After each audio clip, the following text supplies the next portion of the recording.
You're listening to WCAT Radio, your home for authentic Catholic programming. Welcome to The Open Door, a show based on the words in Revelation, "I have left an open door before you, which no one can close."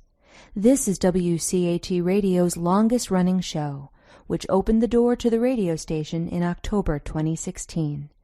It's currently offered by Jim Hanink, Mario Ramos-Reyes and friends, and remains open to the love of God in its call to build a culture of life and a just social order through the panel's discussion of the Catholic social teaching principles of solidarity, subsidiarity, and economic democracy.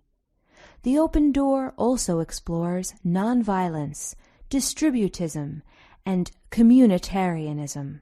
So join us at the Open Door, where you too can be part of the conversation. Welcome to the Open Door. Jim Hanink here with fellow panelists Mario Ramos-Reyes and Christopher Zehnder. Today we discuss A Manifesto of the New Traditionalism, written from a Catholic worker perspective. The manifesto presents an integrated, dynamic vision for the redirection of the Catholic Church. Our welcome guest is Larry Chapp. With Sean Domencic and Marc Barnes, he authored the important document. Dr. Chapp owns and manages with his wife, Carrie, Dorothy Day Catholic Worker Farm in Harveys Lake, Pennsylvania.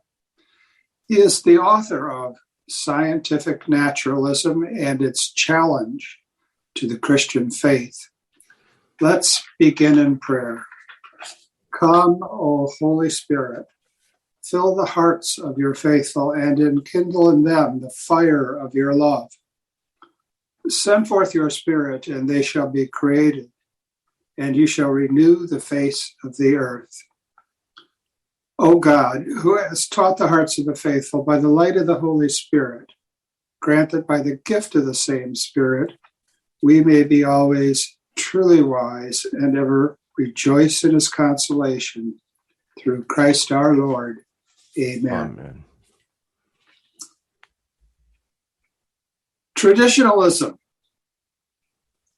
It's a word that for many is a battle cry, and for many a bête noir. How, Larry, did you come to organize your manifesto around this disputed theme? Before I answer that question, I want to make it clear that the primary author of the manifesto was Sean Domencic, and it's Domencic, not Domenici. I misspelled it originally, and then Marc Barnes and I added our own sort of editorial flourishes to it and gave our advice and counsel. But the primary mover and shaker behind this was Sean Domencic. So it's a shame that he couldn't join us today. So I just wanted to give Sean the credit that he has deserved for this. But he initiated this, and then, of course, Mark and I agreed, because obviously every single Catholic should, insofar as they're Catholic, be some version of a traditionalist, because we believe we're not sola scriptura types. It's not scripture alone. We believe it's scripture plus tradition, which is the engine through which God, in a sense, gets his revelation to us. But lately, obviously traditionalism can mean a lot of different things to a lot of different people. And lately, the word traditionalism, unfortunately, has come to be associated with a certain sort of segment, especially in the United States and maybe a little bit in France and the UK. It's come to be associated with a very, very narrow vision of what constitutes tradition. It's come to be associated more and more with a group of people who have coalesced around the traditional Latin Mass, which I like, but around the Latin Mass, it's coalesced around severe criticisms of Vatican II, the post-Vatican II papacies, coalesced around criticism of the Missal of Paul VI, the so-called Nomus Order. And a lot of that has been extremely acrimonious and very divisive. And this is what provoked sort of Pope Francis's motu proprio Traditionis Custodes, in which he has essentially, and more, especially through the dubia, essentially suppressed the traditional Latin Mass in an attempt, I think, to go after some of the more strident elements in that traditionalist movement. I don't particularly agree with Pope Francis and Traditionis Custodes, because I think it's a largely legalistic and forensic and somewhat authoritarian answer to a problem that has been festering in the church for 57 years since the close of the council. And I think that it requires dialogue and conversation more than it requires some sort of canonical remedy, which I don't think is going to work anyway. I don't think you can legislate this movement away.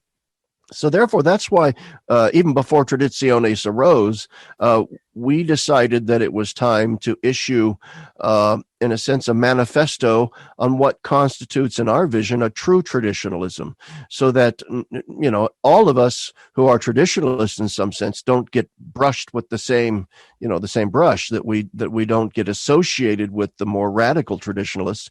And I think there are a lot of very conservative Catholics out there who have been a bit, for better or for worse, red-pilled by the papacy of Pope Francis and are driven more and more into the radical corner.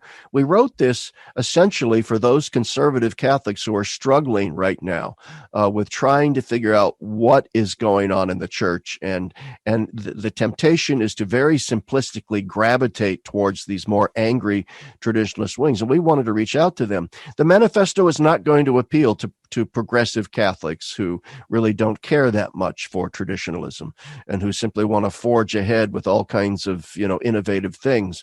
I already know through some experience on social media that many progressive Catholics have just dismissed it as just one more form of traditionalism that they don't agree with. So the target audience really is our fellow, in a sense, conservative Catholics who are struggling right now to make sense of the ongoing development of doctrine in the church today. Thank you. That really focuses things for us. Mario, what next? Well, I read a few times the manifesto, and I think it's very motivating, if you will. One of the topics that I'm curious about is the first characteristic, if you will, or the first issue that you touch in the manifesto, which is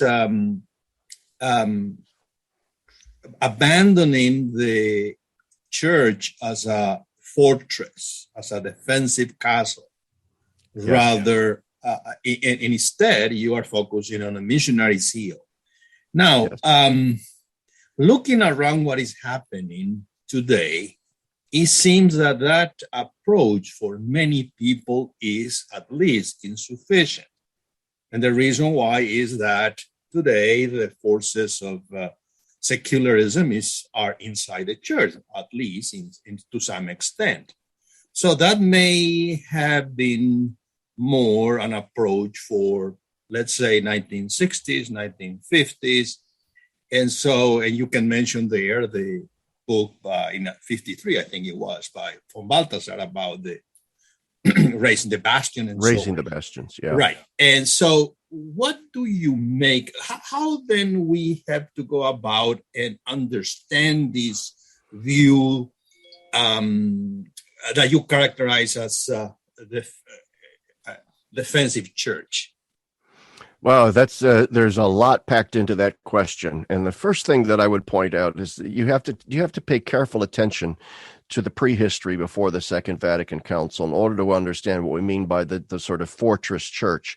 I mean, after the Protestant Reformation and then the Scientific Revolution and then the democratic, political, highly secularized, laicizing revolutions in the political revolutions in the 18th, 19th, and early 20th centuries, the church found itself sort of besieged on all sides, from the Protestants, from Enlightenment philosophers, from science, and from political movements of all kind. And she was being boxed into a corner, in her view.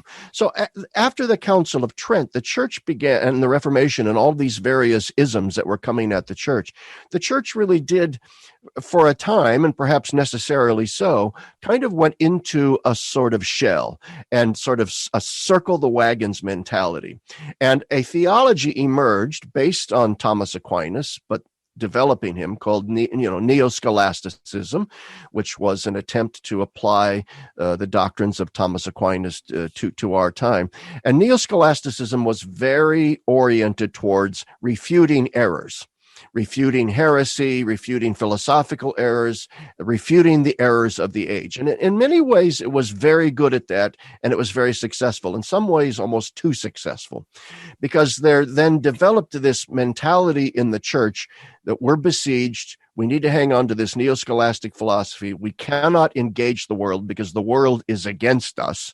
We just need to raise the bastions, circle the wagons, and do our thing. Unfortunately, that is not a posture that could last very long. At some point, the church is a missionary church. At some point, the church is more than a set of dogmatic propositions that have to be defended theologically and philosophically. At some point, the church is more than simply a sacramental economy that it has to preserve, protect, and defend. At some point, the church has to go out to the world. It has to be a missionary church. This is not simply a call of the Second Vatican Council. This is a mandate of Jesus Christ our Lord. Okay, and therefore the Council Fathers, relying on a renewal of theology that had already taken place before the Council, called ressourcement theology, called by its detractors the Nouvelle or the New Theology.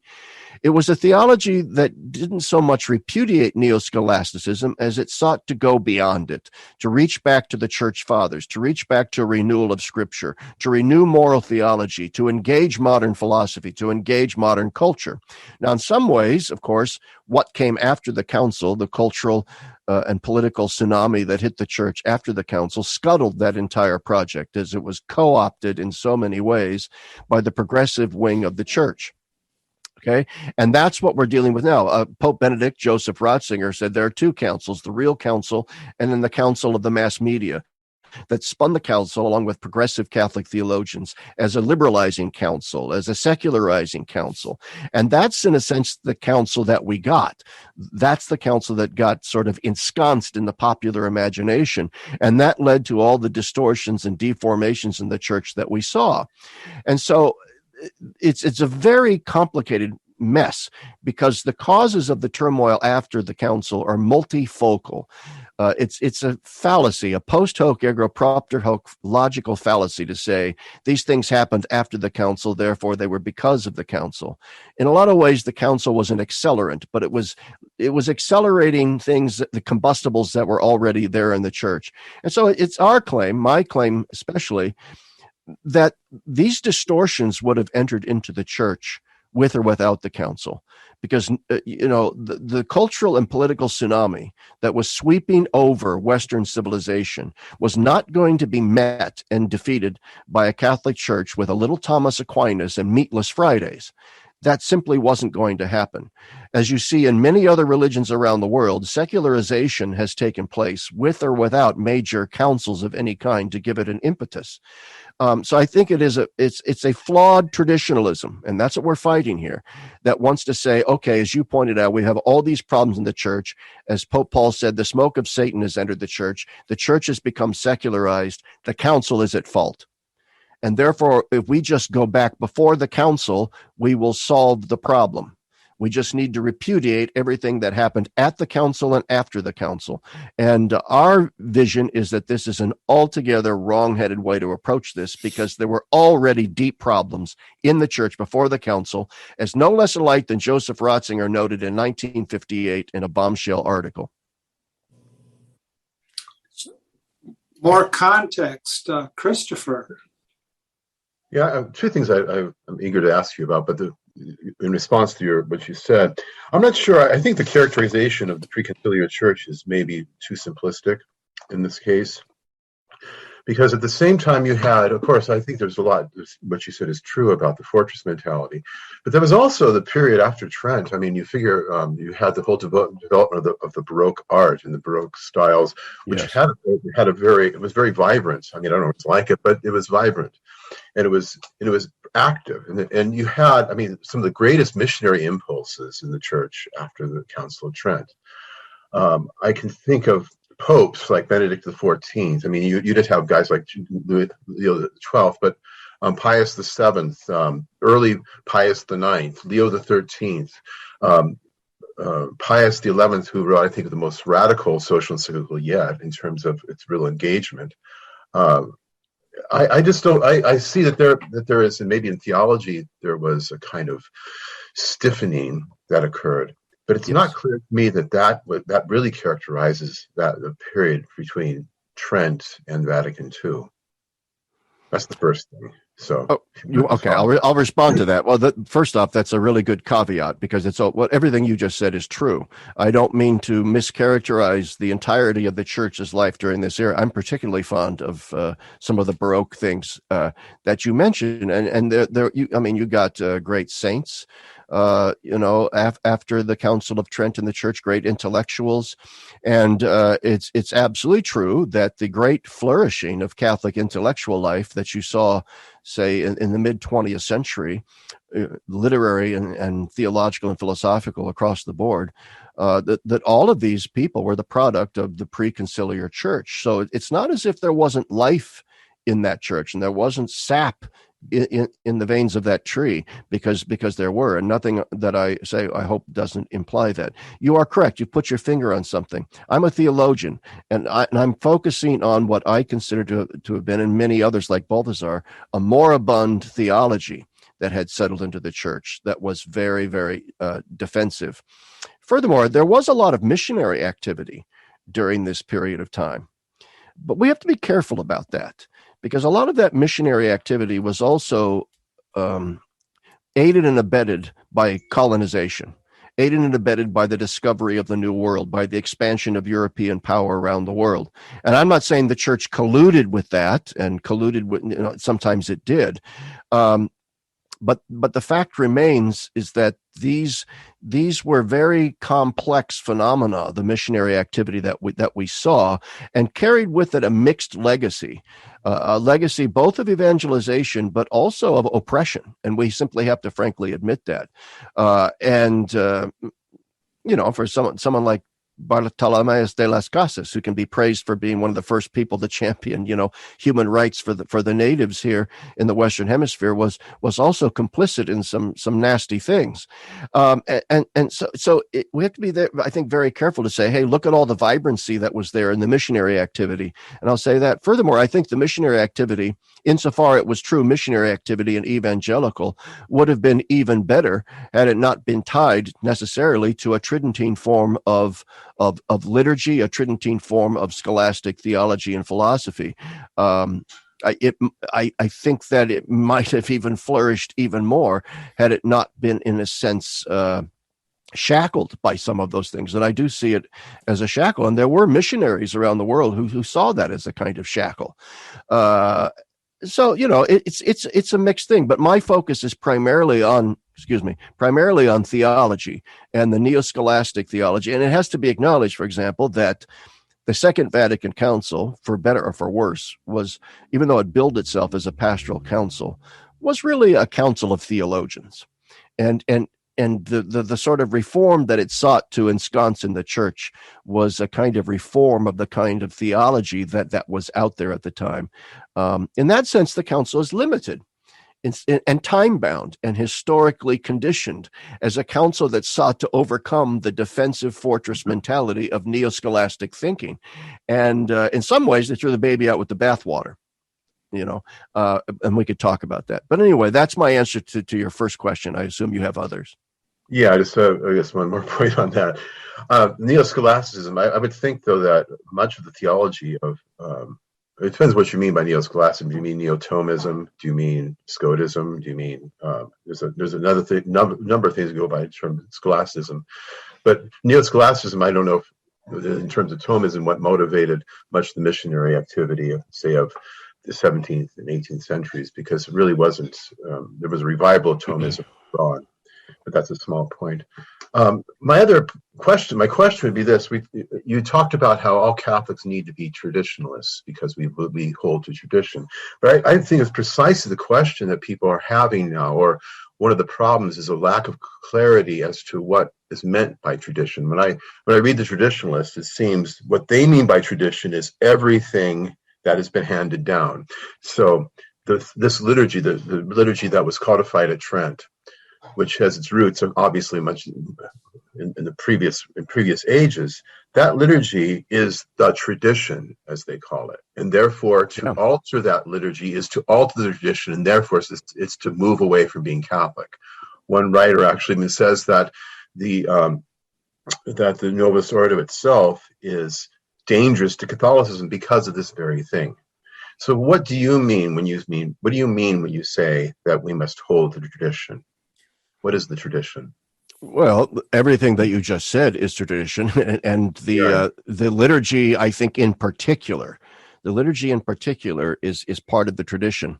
Lex orandi, lex credende, and I think that's an extremely important point. Which is why, if you go to, there's a section towards the end of the manifesto where we deal with the liturgical reform, and right up front, we express our deep sympathy with those who love the traditional Latin Mass, and we express our deep sympathy with its continuing relevance in the Church. We also acknowledge that the liturgical reform that the Council actually asked for does not appear to be what we got. As we said, I think we sort of said in the manifesto, we got a liturgical reform, but then it was sort of scuttled, and now we need to reform the reform. I'm not a huge fan of the Novus Ordo. I myself attend an Anglican ordinariate parish, even though I'm a cradle Catholic, because I prefer its liturgy. In many ways, I think the ordinariate liturgy for English-speaking Catholics is the liturgy the Council Fathers had in mind. It's essentially the old liturgy, but in the vernacular with, and prayers spoken out loud. So I think that the greatest point that the sort of radical traditionalists have, even though I think they overstate it and they exaggerate it, the best point they have is precisely this issue of the distortion of the liturgy. In other words, in a lot of ways, I would claim this. Had the Church never promulgated the Novus Ordo, had it merely sort of tweaked the old Latin Mass, maybe made it in the vernacular, prayers said out loud, whatever, I don't think we'd be having this conversation. I don't think the radical traditionalist movement would have arisen in the manner that it has. And I think precisely because of the point that you make, which is that it represented, the liturgical reform represented the greatest distortion of the tradition that we saw after the council. Now, my point, though, is that the council did not mandate the liturgy that we got. And that is how we got the liturgy that we got is a story in and of itself. So my point is that I can easily sympathize with the traditionalists who say we need to preserve that liturgy. And Pope Benedict agreed, which is why he issued Summorum Pontificum and said it was never abrogated. What was sacred in the past cannot be considered, horrible now. And so, yeah, that's definitely part of the tradition. Now you say, well, what is the tradition? Obviously, you're educated in theology, as are we all here. And there are various levels of authority in the tradition that theologians have worked out. We call theological notes, levels of magisterial authority, levels of tradition. That's all got to be adjudicated. And in a lot of ways, we're fighting about that. But we don't fight, in a sense, about the level of importance to be accorded to the liturgy, because it's clearly one of the preeminent aspects of the tradition. And here I agree with folks like Dr. Peter Kwasniewski, who's written a lot on this. I don't agree with his scorched earth rejection of the Novus Ordo as this horrible, he says it's bad for your soul, it's bad for your spirit, it destroys your faith.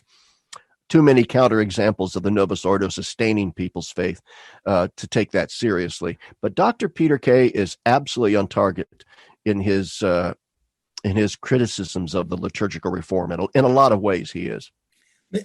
May I interject something that you said? You said, correct me if I'm I heard it wrong.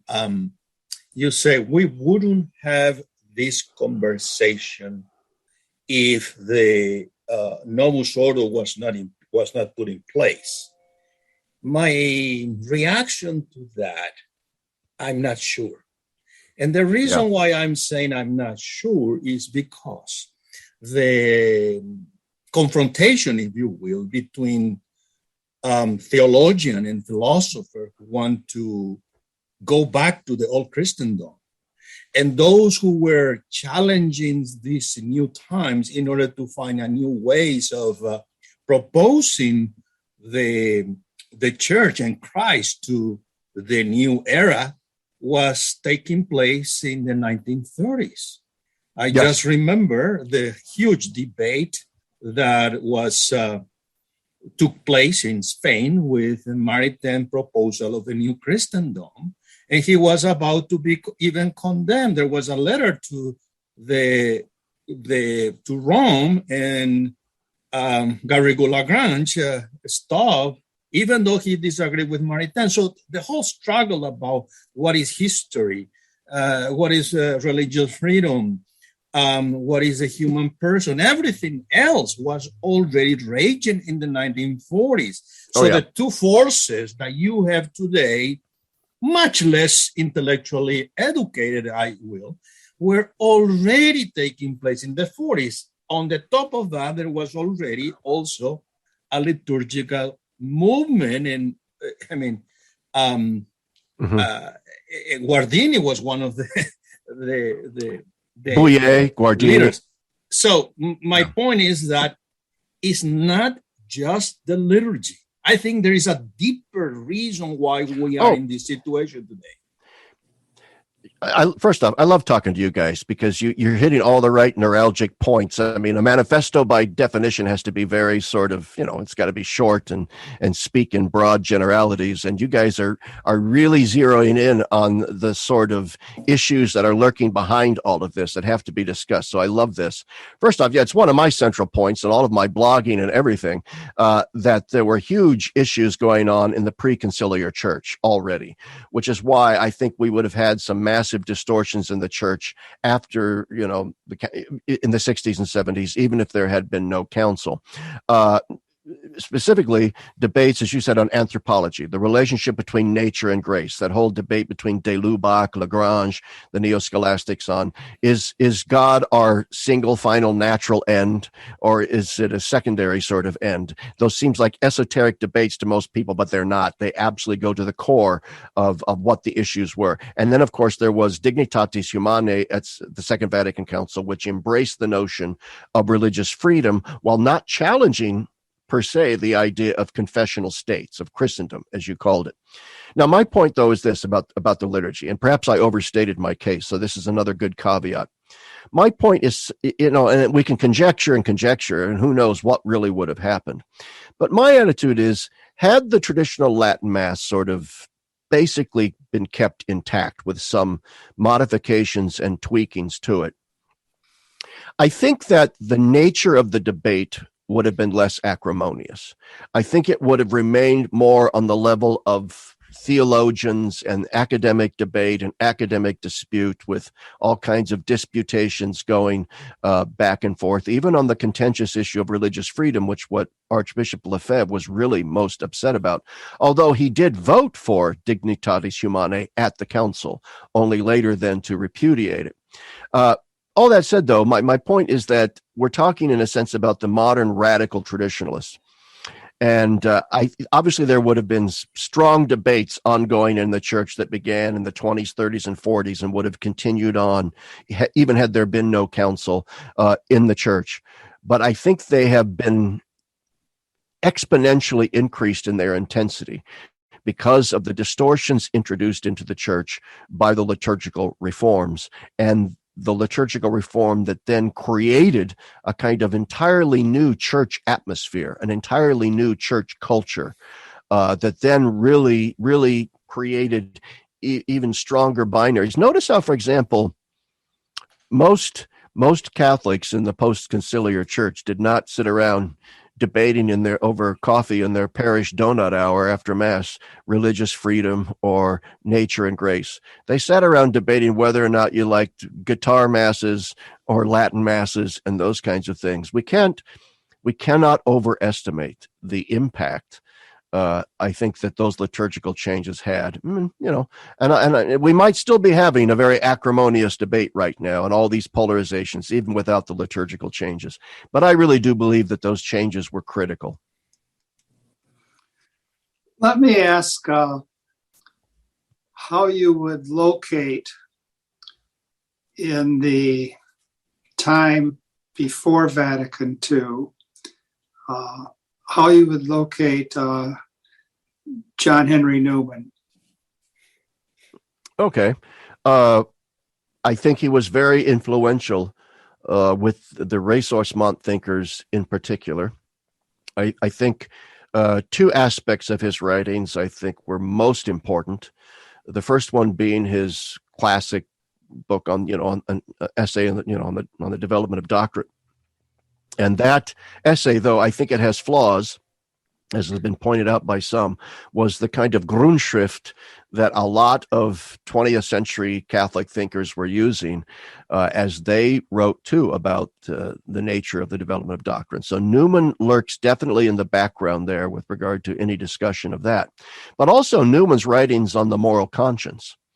A lot of people see in the Second Vatican Council and its sort of doubling down on the importance of the role of moral conscience in our lives, the clear fingerprint of Cardinal Newman.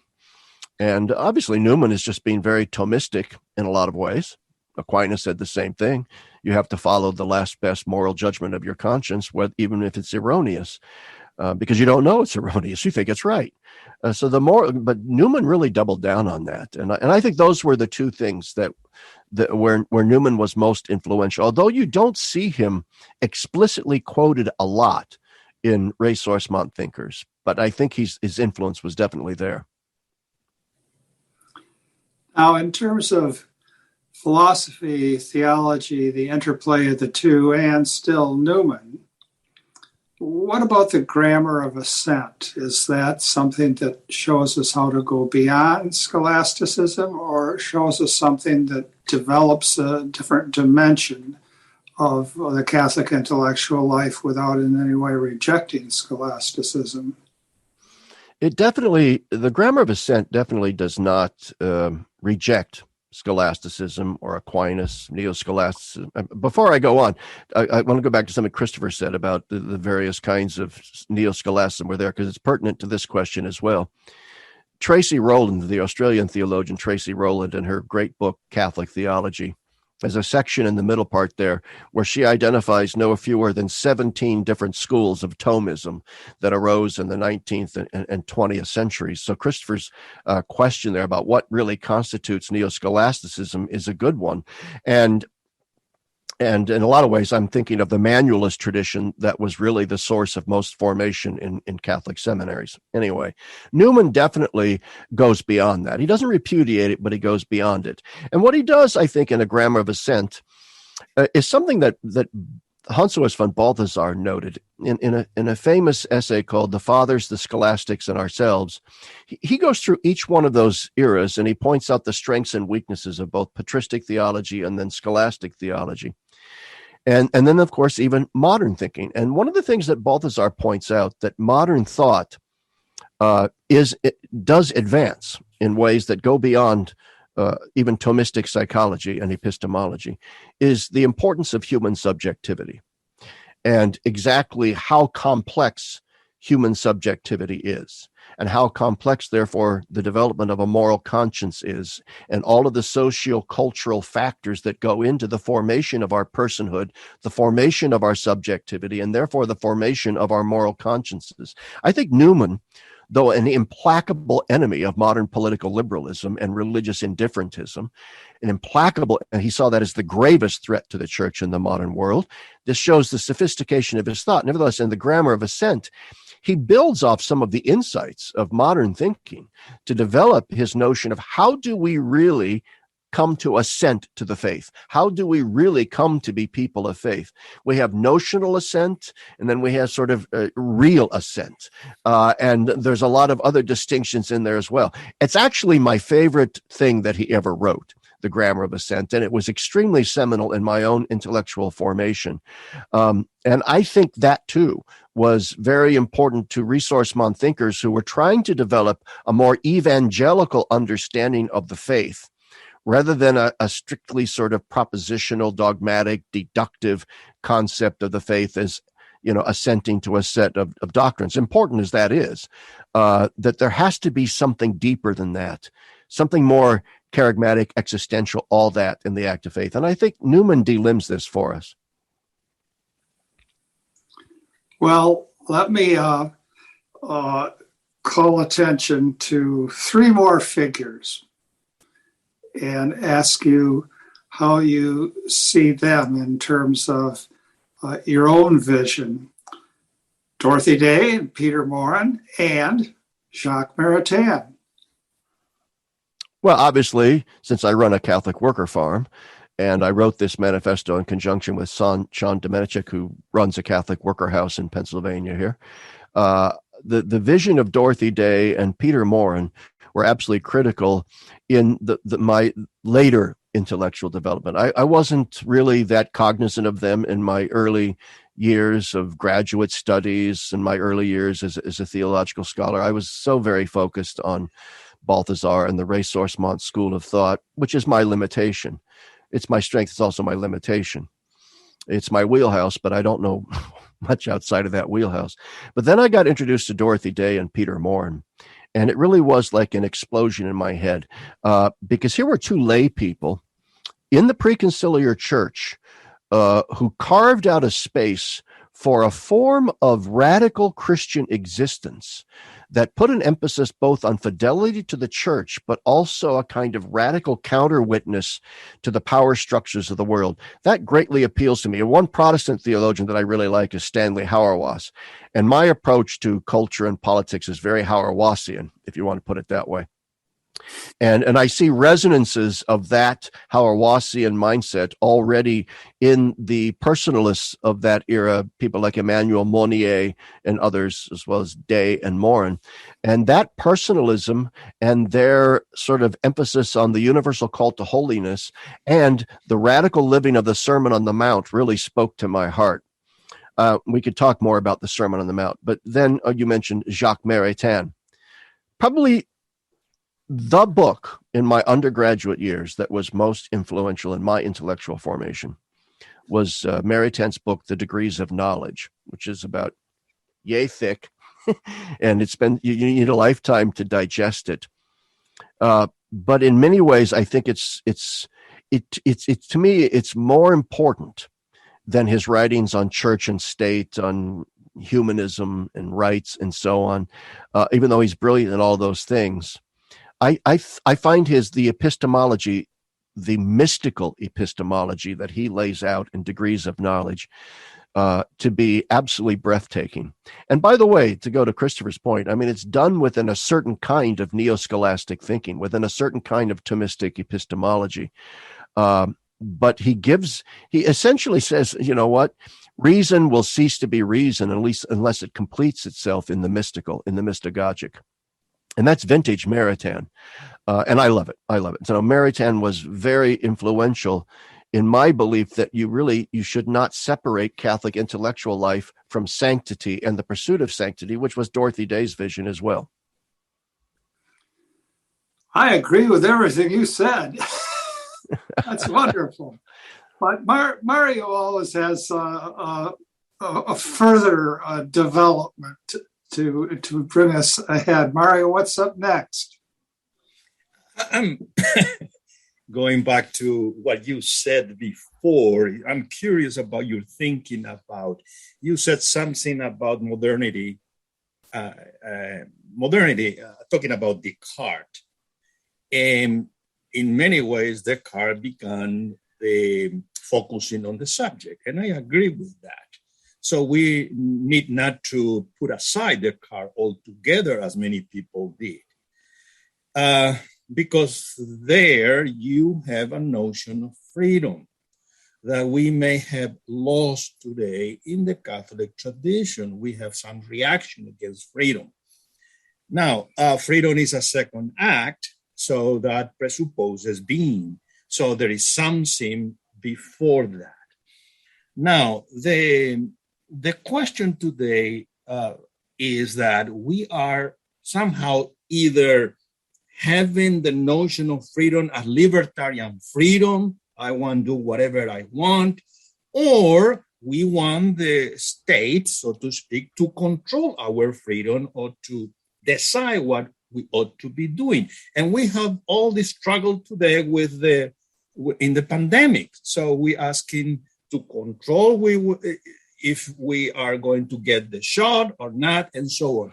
It seems that we are not aware what freedom really means.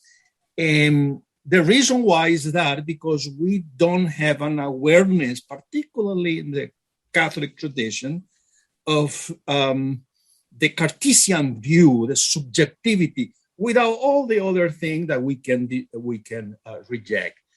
What do you think? I think Maritain, at least the second Maritain, was aware of that, and that's why he was criticized harshly by many others. What do you think about this? What do we have to do in order to be aware of what really freedom means? Well, before I answer that, you anticipated a question I was going to ask to you, because I remember reading Maritain, who was very critical of Descartes. In fact, as an early, budding theologian, I based my opinion of Descartes on reading Maritain's scathing denunciation of Cartesian philosophy. Right. So maybe you could, before I answer your question, maybe you could elaborate a little bit on where you think Maritain gets Descartes wrong.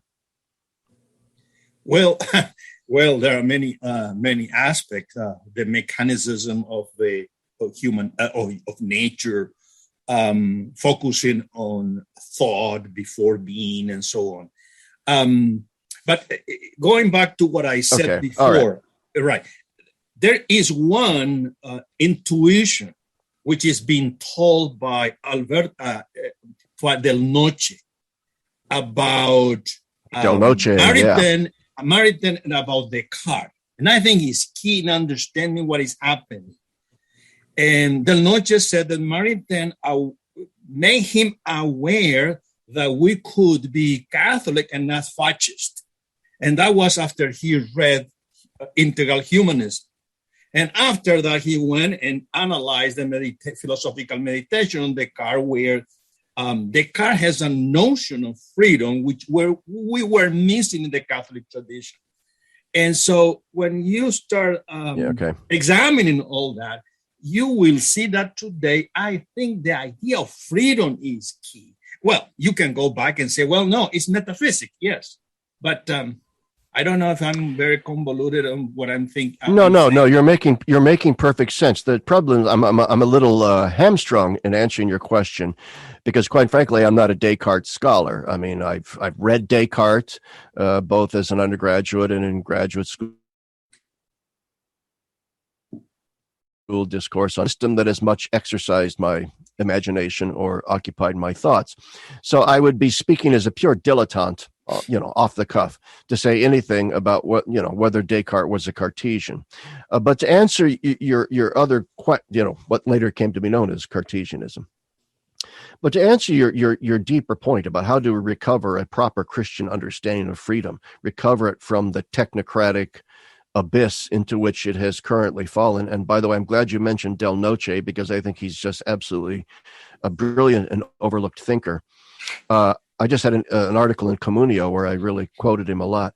But anyway, I think what has to happen is we have to pay closer attention to some Christian Catholic philosophy that is already out there and is available to us to help us, intellectually at least, recover within the church and within the church's intellectual life and her pastoral awareness, a proper understanding of freedom. The problem is a lot of it is in German. For example, I'm very fond of the philosopher Ferdinand Ulrich, German, and very little of his has been translated. I think David Schindler has recently translated Homo Abyssus, which he wrote, and others, Gustav Sieverth and others that influenced Balthasar. These are all in their own way Thomistic thinkers, but in the ressourcement school of thought. And I want to emphasize that too. Ressourcement is a form of Thomism in its own way, I think. But anyway, that's a different question.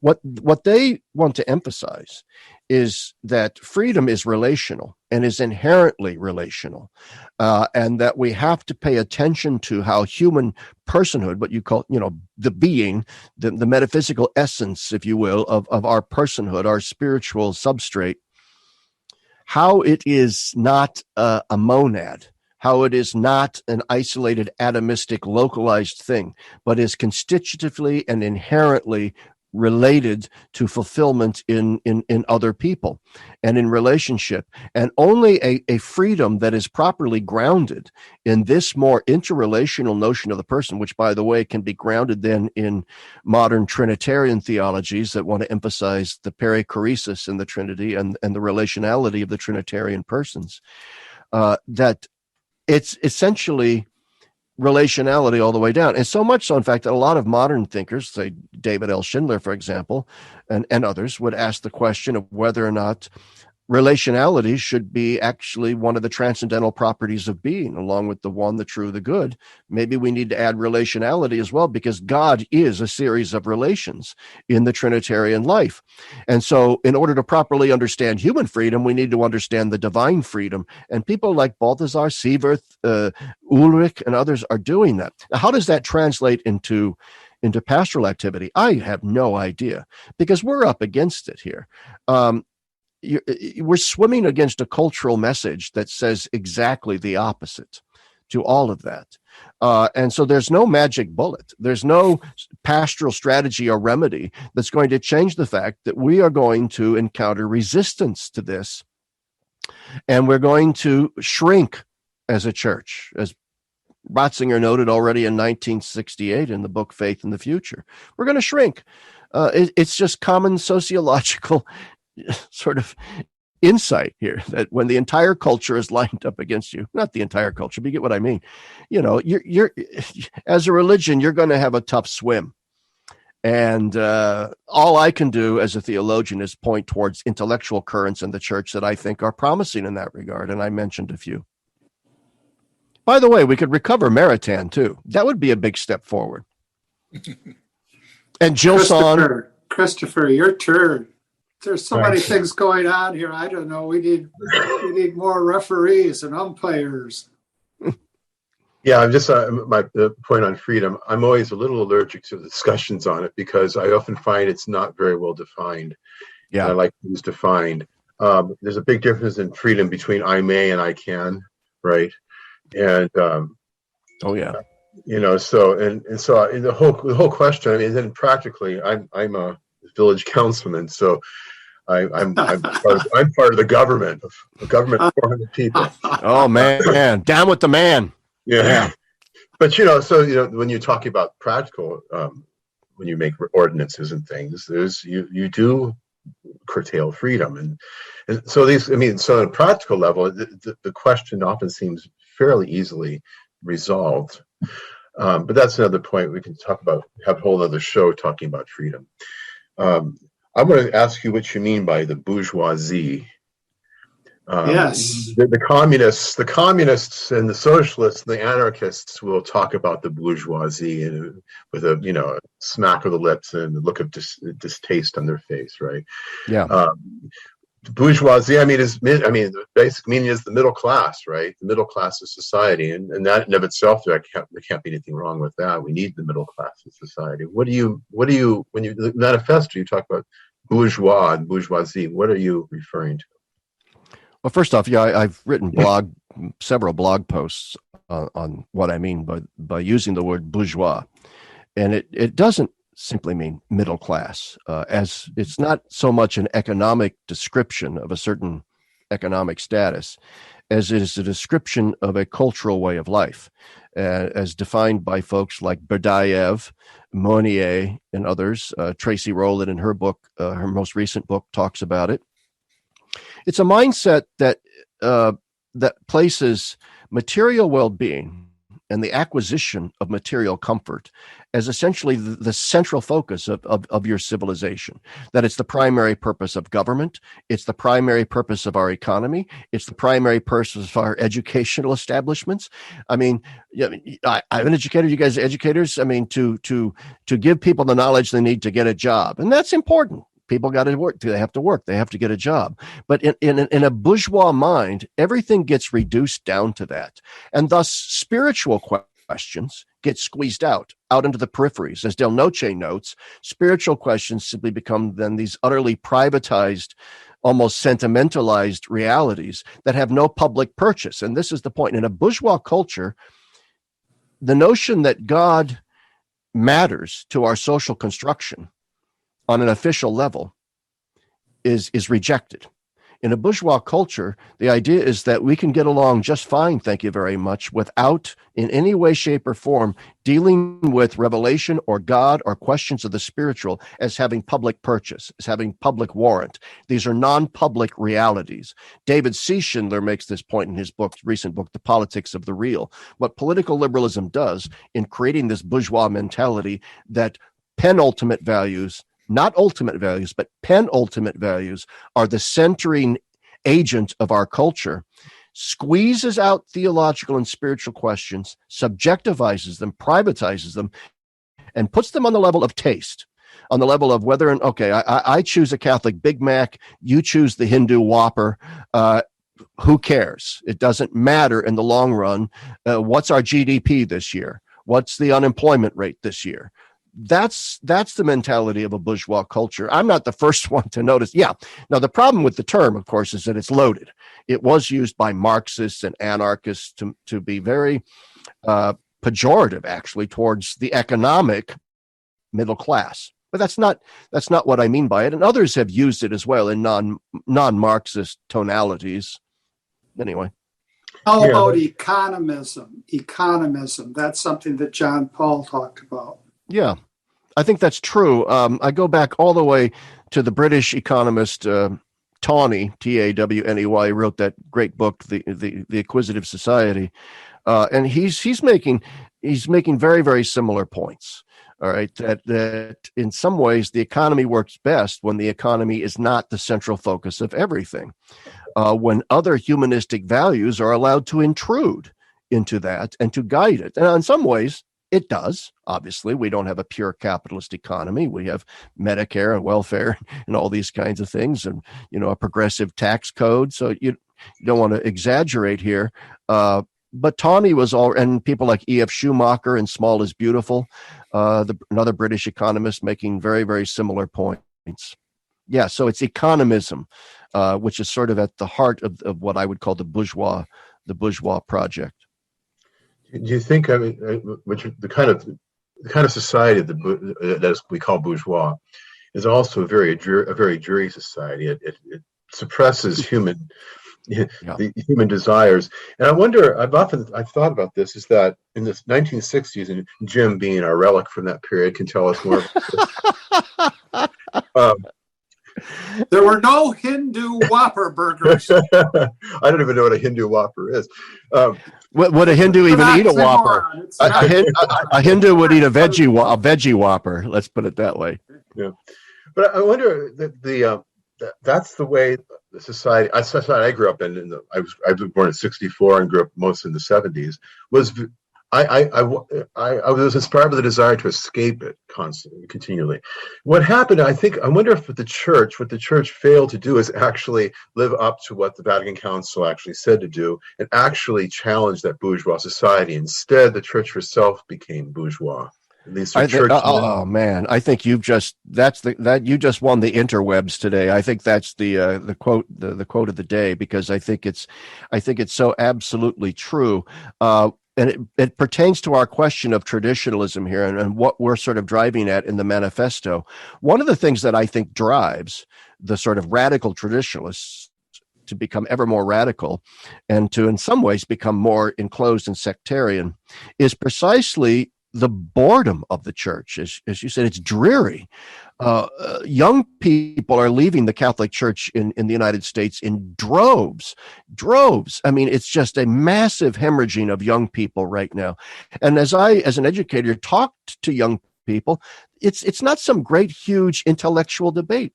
It's you can tell underneath all of their various statements, they're just bored by it. It doesn't inspire them. It doesn't reach out and grab them existentially. It seems utterly banal to them. And yeah, so I think the church in the post-conciliar era, the problem that I have with the radical traditionalists is that they're not nearly traditional enough.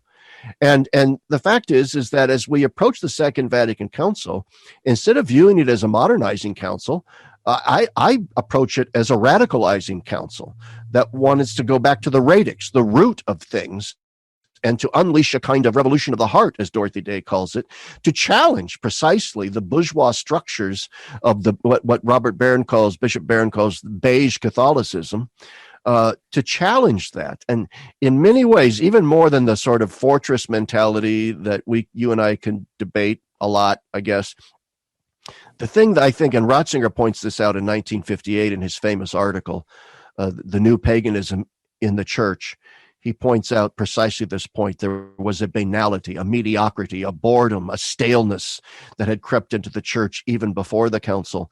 And in a lot of ways, it just sort of grew after the council for a lot of reasons that we could talk about, but that'd be a whole nother show. It is dreary. It's very dreary.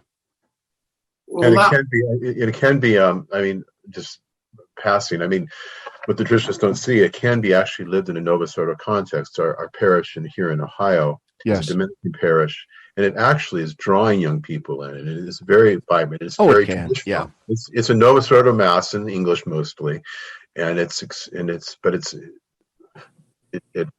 drinks from that tradition, and so it can actually happen. That's one of my criticisms, even though I like him, of Dr. Peter Kwasniewski, is, I mean, his scorched earth approach to the Novus Ordo makes it seem as if it just kills everything wherever it goes. It's not true. I, for example, I'm not a huge fan of folk masses and, guitar masses and tambourines and all that. But when I was a freshman in college, I was at the University of Nebraska. I grew up in Lincoln, Nebraska. I was at the University of Nebraska, and I went to the Newman Center there. And that Newman Center there was run by a very dynamic priest. It later came out that he was a sex abuser, but nobody knew that at the time. And he was very dynamic and very orthodox and all that. And the Newman Center there was thriving. Lincoln produced all of these vocations to the priesthood and women that went off to the sisterhood, and as well as tons and tons of just faithful kids that got married. And it was a Novus Ordo liturgy, complete with guitars and St. Louis Jesuit music and so forth. So my point would be sort of your point. It is possible to exaggerate to some extent whether or not, the Novus Ordo kills the soul, because I don't think that it does. The faith life of the community animates that liturgy, and in so doing elevates it and lifts it. And I mean, Christ is there. I mean, it's simply wrong to say that the Novus Ordo does not make Christ present, because it does. I think it needs to be reformed a bit. But yeah, your point is well taken. What is missing? Along with good liturgy in many cases, which is missing, what is really missing is the dynamic, intentional community life that people do experience in these more vibrant parishes, like I experienced the Newman Center. I mentioned I go to an Anglican ordinariate parish. We initially went to it because we were, interested in the liturgy, but that wouldn't have kept us here. It's an hour drive from our home. What kept us going to is the community, the faith life of the people that were there, which became far more. If Pope Francis tomorrow banned the ordinariate liturgy and we had to do Novus Ordo liturgies at the ordinariate parish, I would still go here because of the community that's there.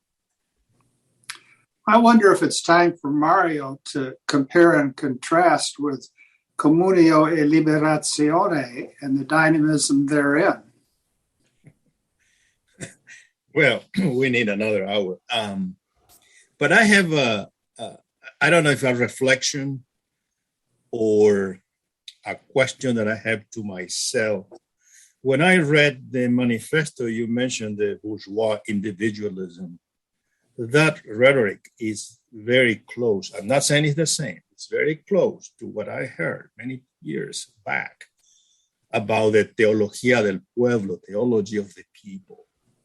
So much so that the people is that magic word which somehow contain the essence of the awareness of what the direction of the church should follow. However, this view, which comes from the 19th century, is more romantic, is anti-enlightenment. And I think in some ways, bourgeois, the term used by Marx and all that, is also 19th century, is again somehow the Enlightenment. But at the same time, the pueblo is being defined as the sense of prophecy. And those who belong to that people are not the bourgeois. In other words, there is a sense of social class, which are the poor, by the way, who are the ones who are carrying out the message of Jesus. Therefore, become very ideological, very inside history. The liberation is happening in history. And so I don't know, and I have some hesitation using for that reason this term. And I don't think that is what at least I understand about the church. I always remind people what Maritain said: we have made an idol of history, particularly theologian. And so we don't see any eternal in these people. And so I don't know if you want to comment on that. I'm far off about what you said. No, I think that what you say sort of is an interesting adjunct to the conversation of what we mean when we say bourgeois individualism. And don't read into that phrase more than what is there, other than the fact that we're criticizing the tendency of modern culture to treat human personhood as monadic and atomistic, as cut off from relational discourse with others, that the goal of human life is essentially self-fulfillment in a sort of therapeutic, individualistic sense, that I have to care for myself first before I care for others, and that kind of thing. It's not really defined with a great deal of specificity. But that's the general gist of what we're going after, the sort of technocratic, atomistic, monadic view of the localized human person, alienated, another Marxist term, alienated and cut off from the others, and a whole society constituted on the premise of that kind of autonomous, atomistic freedom. Now, that being said, I find what you say about the theology of the pueblo, the people, very, very interesting. I lived for a time in the early 1980s in the Dominican Republic, Mexico, and spent some time in Peru. And so I encountered some of this as well. I was never in Argentina, where the Pope is from. And I know, Mauro, you sent me an email where you asked me to consider an interpretation of Pope Francis that embeds him a little more closely, I guess, in this theology of the pueblo. For example, I know we're off on a tangent here. I don't think that Pope Francis is a Peronist. However you want to define Peronism. I think he learned from Juan Perón's playbook, and I think he learned it by heart. But I don't know if he is really on that kind of level of populism and so on. And so what would you, in an Argentinian context, how would you connect the theology of the pueblo and that sort of Peronist sort of charge that is often leveled against Francis? How would you situate Francis in all of this? I know it's a tangent, but it's interesting to me. It's a very long. Oh, you get emails from Mario too, eh, Larry? Oh yeah, it was great. I love it. I love his emails. There are more to come. It's a long history, but who represent the people? Who is the one who give the feeling, the thinking, in the will to the people.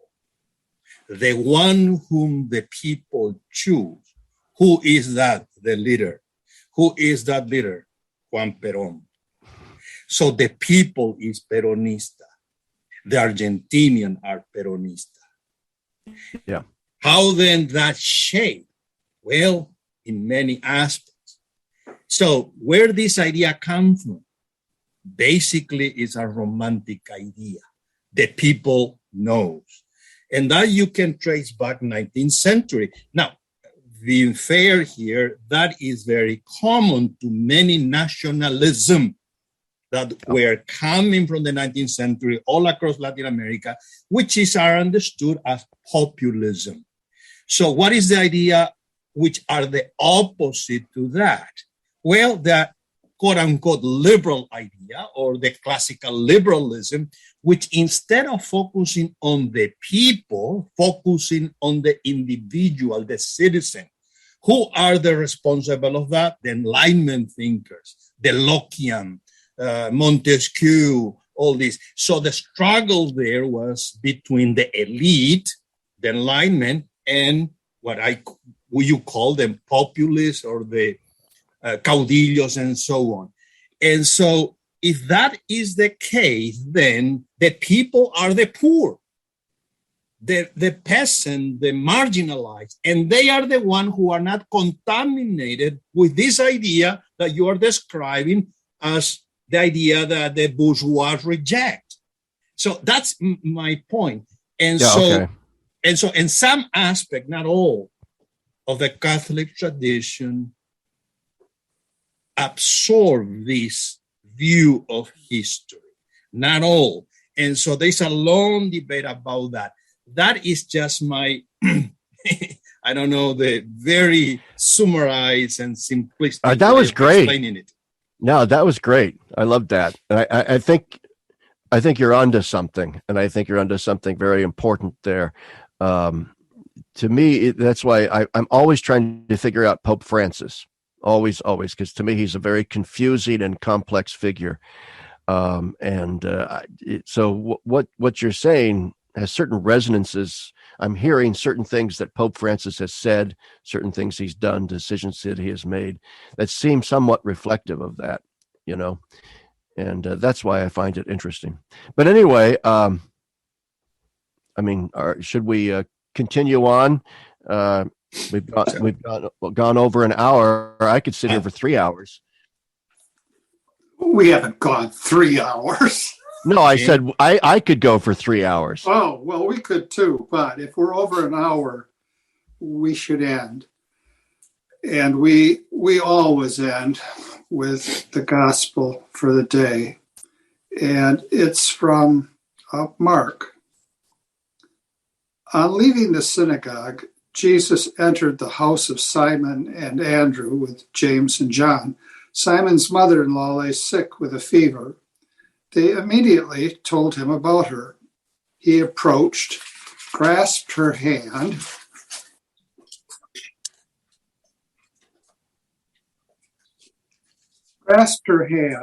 and helped her up.